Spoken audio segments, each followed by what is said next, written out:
boo'u jedhee boo'uu dhiiseen ture garuu nan dandeessisne jechuudha. Boo'uu dhiiseen ture nan dandeessisne. Ankoo olii gadidha jechuudha ankoo kun jechuudha. Jiraan akkas ta'a. Ani immoo nan murteeffadheen jechuudha. Amma jiraatti hin deebi'adhee murteeffadheeni. Yoo jiraatti araaramis maanni erganni iyyuu yaada isaa deeffate jedheeni. Viidiyoon baay'ee viidiyoo ture simbira gaa baay'ee. Viidiyoo waraabamu akkuma waraabame miti kan simbira ga'u. Bubbulee kan simbira gagga'u jechuudha. Kanaafi yeroo darbe qubeellaa isiniin jedheera. Qubeellaa sana immoo nan deebisa isiniin jedheera. Abbaa miitiidhaafis bilbileera. Isa booda akkasatti deebise waan hundumaayyuu qaamaan isa argee dubbadhee bakka itti muttimeen ture jechuudha. Asinitti meen ture. Amma garuu jechuudha ni gara Adaamaa ture. Ichi gara Finfinnee yeroo inni dhufu dhaqeessa argeeni. Likkii kunatti jechuudha. Durayyuu dubartoonni nama isaanii yaaduun jaallatanii hin barbaadanii. Nama isaan kabajuun barbaadanii. Nama isaanii iddoo qabuun barbaadaniidha. Silaa dhiira akkamii dhiira biyya eessaatidha. Dubartii tokko ijoollee lama kan qabdu kottu jedhee kan qanansiiseen si busha jedhu dhiira biyya eessaatidha. Dura inni ta'e iyyuu ta'uu baatus waan dura walitti dhufaniifis ta'e ta'uu baatus erga sarara adda baatee iddoo biraa heerumtee waan barbaadde goote ijoollee godha waan barbaadde erga goote dhiira kamidhaan naan jedhe. Garuu isin dubartoonni dubartootuma jedhe isin dubartoonni kabajan jaallatanii dhiitamuu bartanii reebicha bartaniidha. Kabajan jaallatanii jedhe. Yoo namni isinitti tolee waan namni sun isin miidhuuf isinitti dhiyaatu isinitti fakkaataa. Dubartoota illee walumatti qabeetu muxuxna godhaa jechuudha. Ati naan hin jenne. Kan akka kee baay'ee jirachuusaati. Innaa likki miila amma mataatti natti hime jechuudha. Ani garuu hin beeku malee isa jaalladheera. Ani garuu isa hin beeku malee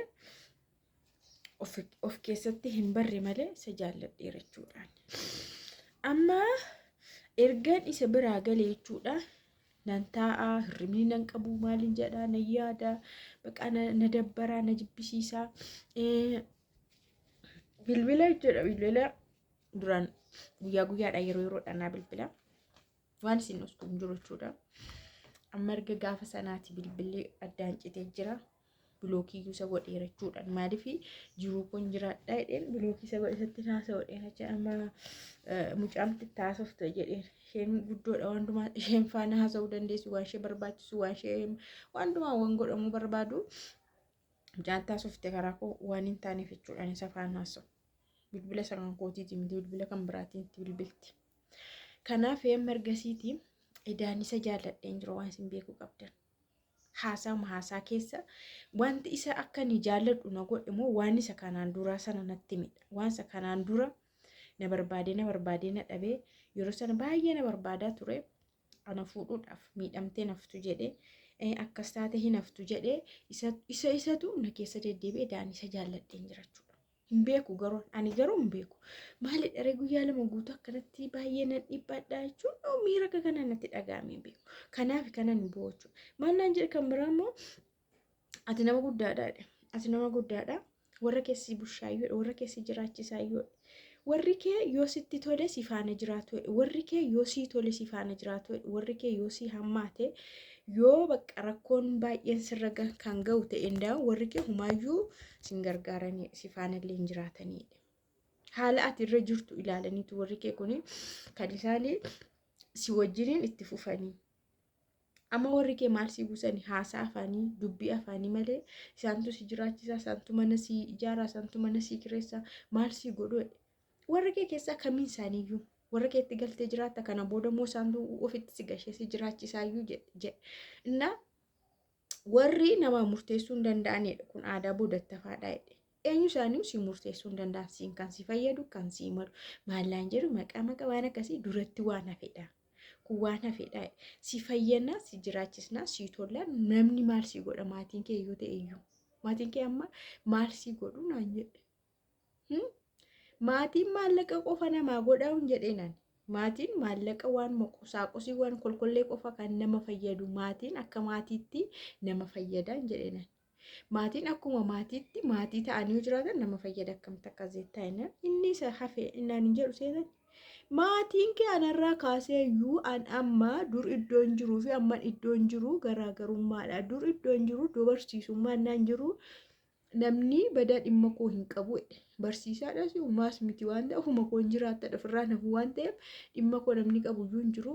Baqa normaaliidhaani. Amma garuu poozishinii ani irra jiru waan beekanii fi hundi isaaniitu dhufanii mana kootti galanii hin jaallatu. Maaliif ani waan isaanii olitti waan jireenya qabu fedhe.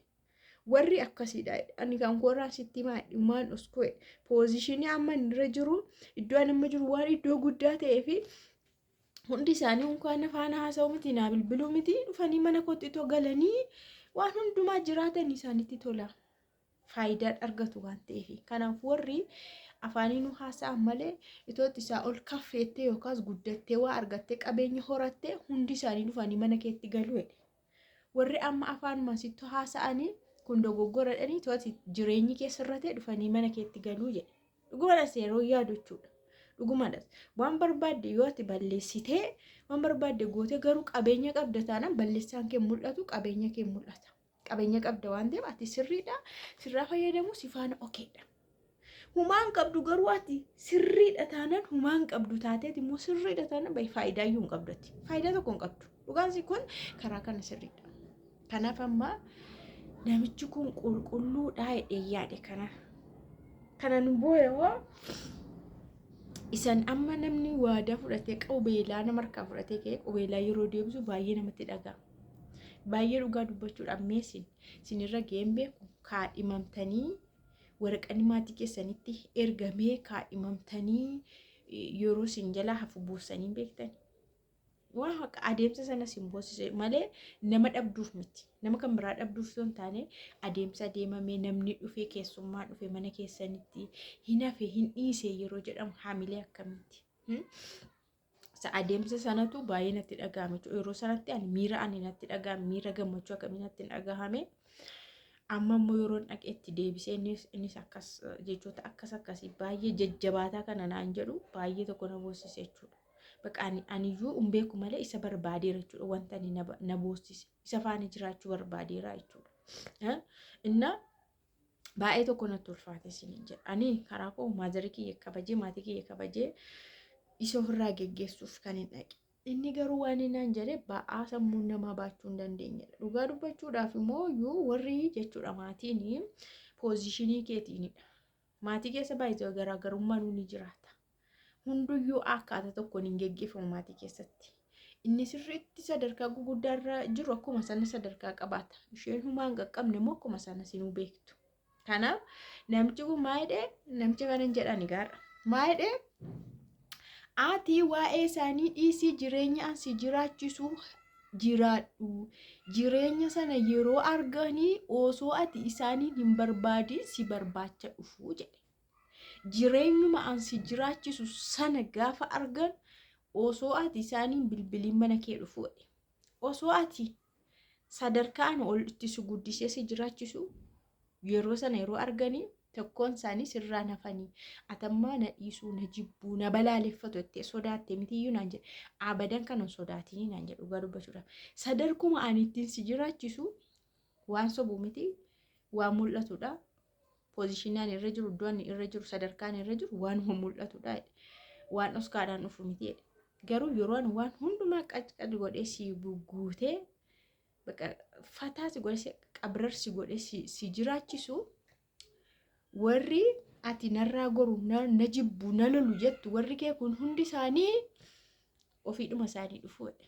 Maaliif ati jireenya bareedaa keessa jirta miidhamaa hin jirtu waan ta'eef.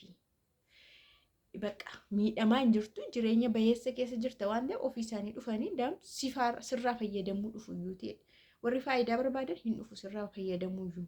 Ati garuu hin gowwamte namaa jiraattaayyuu warra keetii jiraattaayyuu waggaa meeqa dura isaanirraa baate bareeda. Biyya Arabaa innaa deemtu of dandeesseedha. murteeffachuusitu danda'a. Biyya Arabaa gaafa deemtu murteeffannaa miti kan deemte nan danda'a bakka nama of danda'udha jettee miti kan biyya Arabaa deemte waggaa amma sana iyyuu turte achi dhuftee ammas jiraatte nama guddaa ta'e akkamitti gana akka daa'ima xuuxoo hootu gadi deebite maatii koo warra koo akkamitti murteeffachuu hin dandeessu ta'e nafaana jiraachuu murteeffachuu hin dandeessu jedhe. Ammati huma miidhama amma bara hamma sana jiraatte isaa ol iddootti miidhamtu jiraayyuu jedhe. Bakka sammuun kiyya baay'ee tokko nanaanne jechuudha. Dhugaa dubbachuudhaaf namni murteeffachuu qaba. Murtee dirqama murteeffachuu qaba. Yeroo tokko gorsi maatii isaa ta'u abbaa fedhee yeroo tokko si irraa si hambisa. Yeroo tokko immoo jala si dabarsa. Dhugaadha kun yoo si mudateera ta'e. Yeroo tokko wayirraa si hambisa. Rakkoo kan salphina wayirraa si hambisa. Yeroo tokko immoo maal si godhaa? Waan gaarii tokkotti si baasa. Gorsi namaa jechuudha. Garuu ati achi keessatti immoo murteeffataa ta'uu qabda. Bakka kun na baasatteetti citteetti seenuudha jechuudha. Silayyuu ani ganaa deebi'ee mana warra koo hin jiraadhu mana maatii utuma wanti barbaade dhufe kana booda warra kootti hin galu achi bahee kan yoo hammaate illee biyya Arabaafaatti deebi'allee malee ganaa warratti deebi'anii mana qe'ee warra maatii warra jiraachuun hin jiru. Na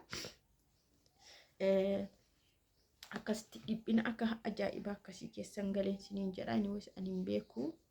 Ani garuu bakka jedhee itti meeni kanani biraa sokkee ergan biraa sokkee garuu miiri akka kanaan natti dhaga'ame jechuudha. Kun akkas na dhiphisaa bakka baay'ee tokko na dhiphisa jechuudha. Jechoonni inni naan jedhee na keessa deddeebi'ee ani akkamitti murteeffachuu hin dadhabaa nama murteeffatu akkamitti ta'uu hin dadhabe nama guddaa ta'e murteessee itti gale amma immoo dubbannaa keessaa bahe akkamtaa wanti kun jedhee iddoon beeku ani beeku.